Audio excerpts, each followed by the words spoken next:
زموږ د نننۍ خپرونې موضوع روژې ته عمومي کتنه. قدرمنو اوریدونکو، د نفس ضبط او د نفس کنترول او همدارنګه د نفس اداره داسې یو کار دی چې هیڅ انسان ورڅخه بېنیازه کیدی نشي.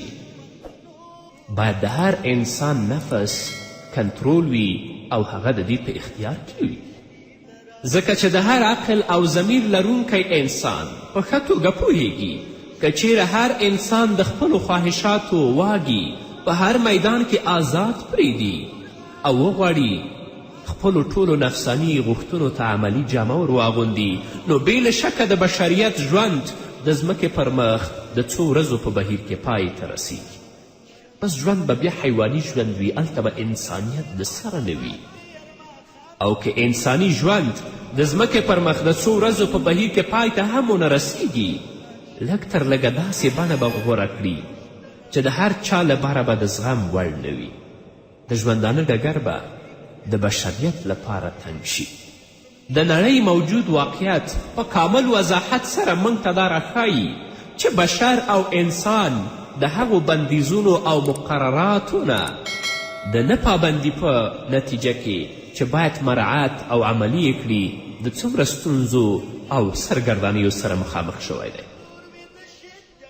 دا بریدونه او حدود د هغو قواعدو او مقرراتو څخه عبارت دي چې علیم، خبیر او قادر ذات د بشر دپاره ټاکلي دي، تر څو د هغې سره سم خپل منځني روابط او اړیکې برابرې کړي، ځکه چې یوازې الله تعالی د دې حق لري چې حدود او بریدونه مقرر کړي او بندگان د هغې سره سم ژوند وکړي.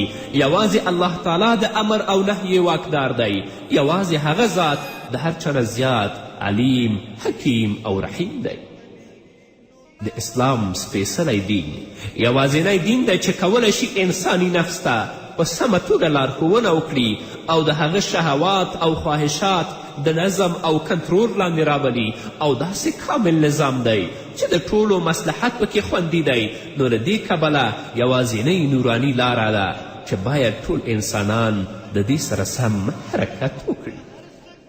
لکه چې الله رب العزت فرمایي: او من کان میتا فاحییناه وجعلنا له نورا یمشي به فی الناس کمن مثله فی الظلمات لیس بخارج منها. الله رب العزت فرمایي: آیا هغه څوک چې مخکې مړ و بیا موږ ورته ژوند وبخښه او هغه رڼا مو ورکړه چې د هغې په وړانګو کې هغه د خلکو په منځ کې د ژوند لار وهي، د هغه چا په څیر کیدی شي چې په ترږمو کې غورځېدلی وي او په هیڅ شان ورڅخه وتونکی نه وي. دا نو انسان ته پکار ده چې د الله رب العزت د حدودو او د الله رب العزت بریدونو مطابق عمل وکړي او څه چې الله ویلی دي هغه عملي کړي او څه نه چې الله نهیې کړي د هغه نه ځان وساتي. نو قدرمنو اوریدونکو، روژه د الله تعالی په دین کې د نفس د کنترول او ضبط لپاره تر ټولو غوره عملی راز او د ټولو غوره عملی لاره ده. روژه داسې شی ده چې په هغه باندې د نفس کنترول او ضبط کیږي. له همدې کبله د اسلام د اساسي ارکانو څخه یو رکن روژه ده. د تقوا او پرهیزګاري حقیقت ته د رسیدلو او پر اسلام د مسلمانانو د منګولو لګولو بهترینه لار او عملی تعبیر روژه ده، بل څه نشته. لکه چې الله رب العزت په خپل کلام کې فرمایي: یا ایها الذین آمنوا کتب علیکم الصیام کما کتب علی الذین من قبلکم لعلکم تتقون.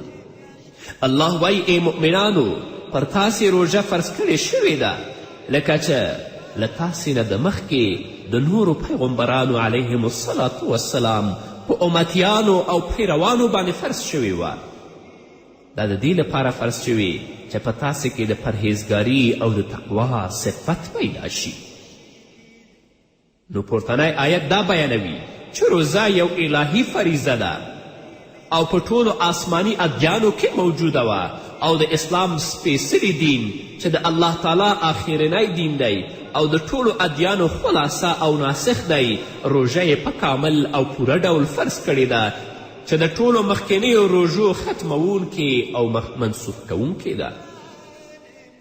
په نورو ادیانو کې هم روژه وه، خو البته د هغه کیفیت او کمیت به کومه روژه چې د محمد رسول الله صلی الله علیه وسلم په امت کې د همدا شان نه وه. خو د اسلام مقدس دین داسې سپېڅلی دین دی چې دا د رب العزت آخرینی دین دی او د ټولو ادیانو خلاصه او ناسخ دی.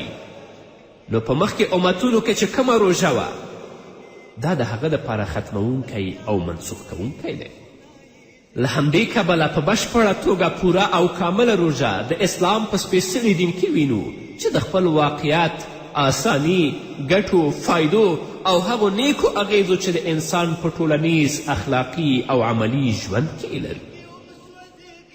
نو هغه روژه قدرمنو اوریدونکو چې موږ او تاسو باندې فرض شوې ده او را روانه ده ورځ پس دوبۍ، هغه د رمضان د مبارکې میاشت د روژې څخه عبارت ده چې یوه قمري میاشت ده. په دې نکته کې ډیر شیان په نښه کولی شو چې د هغې له جملې څخه په دې میاشت کې په محمد رسول الله صلی الله علیه وسلم باندې قرآن کریم نازل شوی دی. په همدې میاشت کې اسلامي دعوت پیل شوی. نو په دې میاشت کې روژه نیول په حقیقت کې د هغې یادګار، احیا او راژوندي کول دي چې باید تل د مؤمن په نفس او احساس کې ژوندی وي او د هغه شعور یې په اعمالو کې څرګند شي. د قمري میاشتې ټاکل یو لمریز کال دی چې هغه هم حمل نه نیولې تر قوته پورې او یو قمري کال دی. نو د قمري میاشتې ټاکل چې د دې کائناتو او لویو اجرامو څخه یوه نښه ده، له دې کبله ټاکل چې پیل او پای یې د دې مختلفو صورتونو سره واضح او ثابت دی. د تزویر او د تحریف زمینه په کامله توګه له منځه وړي. نو په دې اساس هیڅ قدرت نشي کولی چې مسلمانان بېلارې کړي او مسئله د تحریف لورې ته بوځي. رسول الله صلی الله علیه وسلم فرمایلی دي عن ابي هريره رضي الله عنه يقول قال النبي صلى الله عليه وسلم او قال ابو القاسم صلى الله عليه وسلم صوموا لرؤيته وافطروا لرؤيته فإن غمي عليكم فاكملوا عدة شعبان 30 رواه البخاري. د حضرت ابي هريره رضی الله عنه څخه روایت دی. هغه وایي چې رسول الله صلی الله علیه وسلم وفرمایل د سپوږمۍ په لیدلو روژه ونیسئ او د دې په لیدلو یې ماته کړئ او که سپوږمۍ د ورځ په وسیله پټه شوې وه نو د شعبان د میاشتې 30 ورځې پوره کړئ او د هغه نه وروسته بیا روژه ونیسئ. اوس دلته چې الله رب العزت د روژې مبارکې میاشتې لپاره قمري میاشت ټاکلې ده، لمریز میاشتې نه ده ټاکلې. په دې کې د الله رب العزت ځینې حکمتونه موجود دي چې د هغو له جملې څخه یو دا چې قمري کال نسبت لمریز کال ته د 11 ورځو په اندازه کم دی. قمري کال د لمریز کال نه 11 ورځې کم دی. په همدې لامل د روژې میاشت په هر کال کې د لمریز کال په نسبت 10 ورځې مخکې راځي. نو په همدې لامل د روژې میاشت په هر کال کې د لمریز کال په نسبت 10 ورځې مخکې راځي چې د هغې په نتیجه کې ګورو چې د روژې میاشت د 10 کالو په بهیر کې د لمریز کال په ټولو میاشتو راځي او هیڅ یو ورځ داسې باقي نه پاتې کیږي چې مسلمان په هغې کې روژتي نه وي. د دې په ترڅ کې لنډې ورځې هم راځي، اوږدې ورځې هم راځي، ګرمي هم راځي او همدارنګه یخې ورځې هم راځي. نو په دې ترتیب د ټولې نړۍ مسلمانان په مختلفو ورځو کې روژه نیسي او ټول په یو شان د روژې د سختي او کړاو احساس کوي. او که داسې نه وای نو د ګرمو سیمو اوسیدونکي به نسبت یخو منطقو ته د زیاتو ستونزو سره مخامخ کېدل. یعنی یو شمېر وګړو به تل په تودو او ګرمو ورځو کې روژه نیولی او یو شمېر به تل په یخو ورځو کې، یو شمېر به تل په اوږدو ورځو کې روژه نیولی او یو شمېر به په لنډو ورځو کې. خو په اوسنۍ طریقه کې د یوې زمانې دورې په بهیر کې ټول خلک په یو ډول د روژې سختی او مشکلات زغمي. همدارنګه وینو چې مختلفې میوې او خوراکونه چې هر یوې په یو ځانګړي موسم کې پیدا کیږي. کله روژه د انګورو په وخت کې، کله روژه د توتو په وخت کې او کله روژه د نورو میوو په وخت کې. او د قمري تقویم سره سم روژه نیول له یوې خوا انسان د دغه مختلفو خوراکونو څخه په ځان ساتلو د مختلفو وختونو په بهیر کې عادت کوي او له بله پلوه هغه د ځانګړې نوعې له استفادې څخه یې نه بېبرخې کوي. د روژه نیولو لپاره د رمضان د مبارکې میاشت په تعیین او ټاکلو کې یو بل حکمت هم دی او هغه دا چې ټول مسلمانان په یو ځای او په یو ورځ روژه نیسي او دا عمل د مسلمانانو ترمنځ د وحدت، اتحاد او یووالي او اخوت احساس رامنځته کوي. هغوی د انضباط، انتظام او د الله تعالی هر حکم ته د غاړې ایښودلو سره عادت کوي. قدرمنو اوریدونکو، د خپرونې په دې وخت کې راځو لنډې دمې ته. دمې نه وروسته زموږ خپرونه دوام. رحمتونه د رب ډېر وي، د جنت دروازې خلاصې. رحمتونه د رب ډېر وي، د جنت دروازې خلاصې. خوندونه دي مزیدي په هر آن دي مبارک سه. رمضان دي مبارک سه، رمضان دي مبارک سه. رحمتونه د الله دي په لوړ شان دي مبارک سه. رمضان دي مبارک سه، رمضان دي مبارک سه. قدرمنو اوریدونکو، بیا هم زموږ سلامونه او نیکې هیلې ومنئ. روژه د الله رب العزت رحمت دی په مسلمانانو باندې او په دې میاشت کې د الله رب العزت رحمت د باران په شان باندې وریږي. نو هغه څوک چې روژه نیسي نو باید د هغه د خوړلو نه ځان وساتي، د څښاک نه ځان وساتي، د جما نه ځان وساتي او د هغه مقصود هم د الله رب العزت رضا وي. او هغه چې روژه نیسي د هغه مقصود د الله رب العزت د ذات تابعداري، همدارنګه د الله د کتاب او د شریعت تابعداري وي او په خپل عمل کې مخلص وي، لکه چې محمد رسول الله صلی الله علیه وسلم فرمایي: عن ابي هريره رضی الله عنه قال قال رسول الله صلی الله علیه وسلم: من صام رمضان ایمانا و احتسابا غفر له ما تقدم من ذنبه.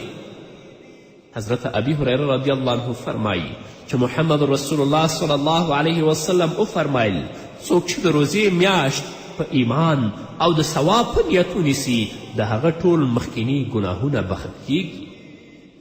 همدارنګه روژه صرف په دې باندې نه ده چې یو انسان خوراک نه کوي، یو انسان څښاک نه کوي، یو انسان جما نه کوي، بلکه هغه به په ټولو اعضاو سر روژه نیسي. د هر څه نه به مخکې د خپل ژبه د خپل کنترول لاندې راولي. د هر څه نه مخکې باید د خپل ژبه د کنترول لاندې راولي چې په ژبه باندې چاته بد رد ونه وایي، په ژبه باندې حرامې خبرې ونه کړي، په ژبه باندې غیبت ونه کړي، په ژبه باندې تهمت ونه کړي، همدارنګه په ژبه باندې دروغ ونه وایي. او روژه داسې شی ده چې واقعا په دې باندې ژبه د کنترول لاندې راځي. نو ژبه پرته له روژې څخه په بله هیڅ کومه وسیله د کنترول او ادارې لاندې نه راځي. او دا ډیره مهمه نکته وه چې باید توجه ورته وشي، ځکه چې تل په مړه ګېډه خوړل لکه څنګه چې د انسان ټولو اعضاو ته پوره انرژي او توان ورکوي، د انسان نفس هم قوي کوي. د انسان ژبه د نفسانی قوت تر اغیزې لاندې د خپل ټول ځواک سره په حرکت کې راځي او د انسان له ادارې او کنترول څخه خارجیږي. او څرنګه چې ژبه یوازینۍ وسیله ده چې د انسان د نفسانی احساس او انګیرلو څخه خبرې کوي او د هغې حقیقت تعبیروي، نو په دې اساس په هر اندازه چې انسانی نفس د الله تعالی د لارې څخه لرې وي، په هماغه اندازه د هغه اغیزې د انسان په ژبه، حرکتونو، اخلاقو او عمل کې څرګندیږي.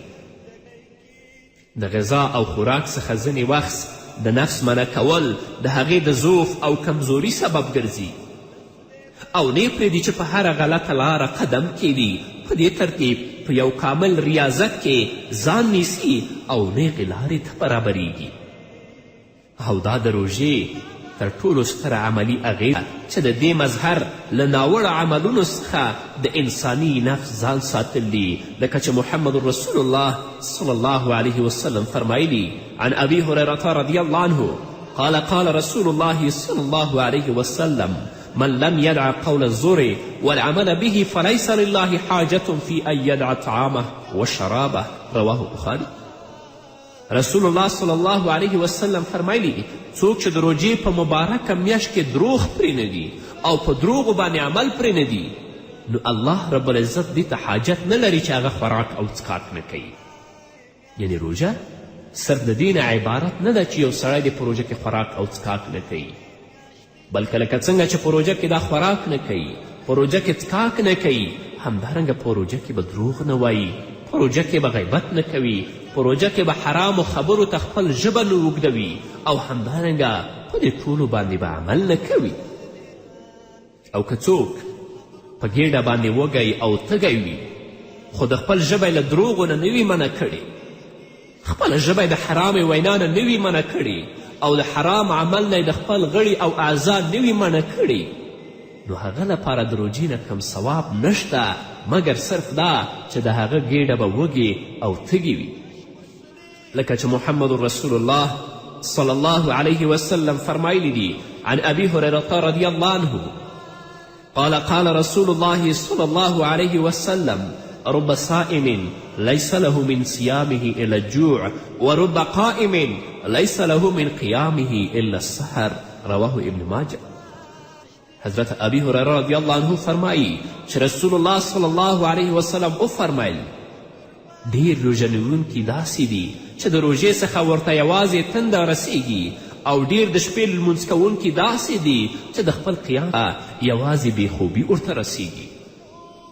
هغه څوک چې روژه نیسي خوراک نه کوي څښاک نه کوي خو نه غیبت پرېږدي، نه دروغ پرېږدي، نه ناوړه خبرې پرېږدي او نه حرام اوریدل پرېږدي، نه حرامو ته کتل پرېږدي، نو هغه لپاره د روژې نه کومه ګټه نشته مګر صرف دا چې هغه به وږی او تږی وي.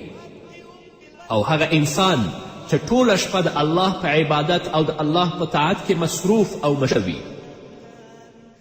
لیکن د هغه مقصود د الله رب العزت رضا نه وي، هغه په خپل عبادت کې اخلاص او صداقت نه لري، د هغه مقصود ریا او سمعت وي، نو هغه لپاره د دې مانځه نه کوم اجر و ثواب نشته.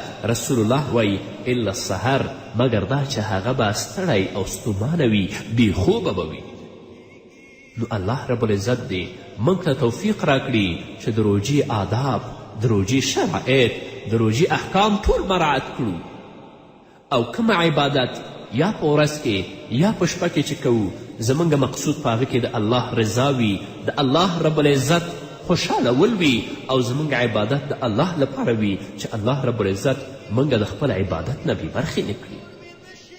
نو بېشکه د نفس پاکوالی او سپېڅلتیا د روژې له اساسي اهدافو څخه دی، لکه چې رسول الله صلی الله علیه وسلم د روژې په راتلو وفرمایل چې کله به روژه راغله رسول الله به فرمایل د روژې میاشت په تاسو راغله، د برکتونو میاشت چې الله تعالی تاسو په هغې سره پوهوي او خپل رحمتونه نازلوي، ګناهونه نابودوي او په دې میاشت کې الله دعاګانې قبلوي، نو الله ته د خپلو نفسونو څخه خیر ښکاره کړی او یقینا بدمرغه او ازلی بدبخت انسان هغه دی چې په دې میاشت کې د الله رب العزت د رحمت څخه محروم پاتې شي.